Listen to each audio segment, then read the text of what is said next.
Moi, je voudrais juste revenir sur la transition. Comme vous êtes, beaucoup d'entre vous se posent des questions sur la transition. Vous savez, la transition, ce n'est pas tout simplement une volonté de la coalition de se mettre avec le pouvoir pour gouverner. Non, c'est beaucoup plus que ça. Nous avons une situation actuelle qui comporte trois aspects. Les aspects constitutionnels. En 1991, au sortir de la conférence nationale souveraine, nous avons doté ce pays d'une constitution qui avait pour mission de démocratiser le Togo. Et c'est cette démocratisation que le régime a refusée en nous ramenant à la situation, qui prévalait avant la conférence nationale, c'est-à-dire à la situation du parti unique. Aujourd'hui, nous vivons dans une situation constitutionnelle de parti unique de fait. Alors, le deuxième aspect, ce sont les institutions de la République. Toutes les institutions de la République, que ce soit la CENI, l'ARAC,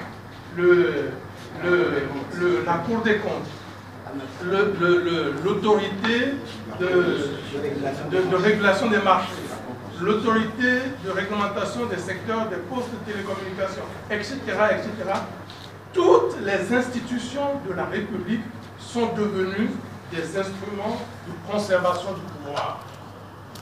Or, ces institutions ont une mission, c'est de servir la République, c'est de servir d'instruments de contrôle, de régulation et parfois même de contre-pouvoir. Aujourd'hui, ces institutions ne jouent pas leur rôle. Et l'aspect électoral qui est très important, c'est que depuis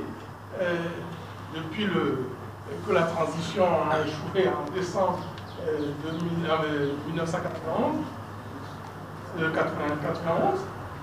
c'est le 3 décembre 1991 que la transition a été arrêtée.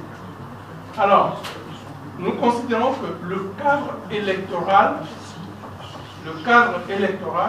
au Togo est un cadre électoral orienté vers l'organisation d'élections frauduleuses. Donc, pour nous, la transition consiste à passer de la situation actuelle, qui est une situation de régime de dictature, de régime oligarchique, vers un régime démocratique.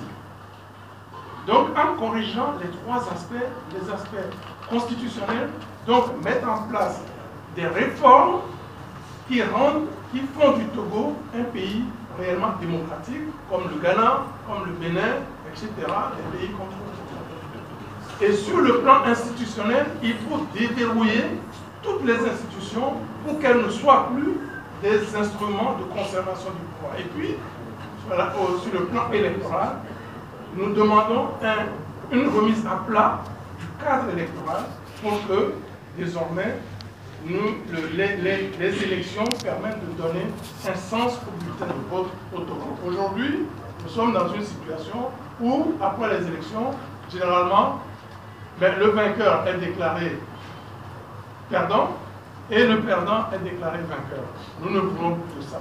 Donc, la transition doit servir à passer de la situation totalement anormale d'aujourd'hui à une situation normale. Donc, la transition, on peut dire, en comparant avec le football, ça sera la normalisation, en fait. Voilà. Bien, donc c'est cet aspect-là que je voudrais, sur cet aspect que je voudrais insister à votre attention. Merci.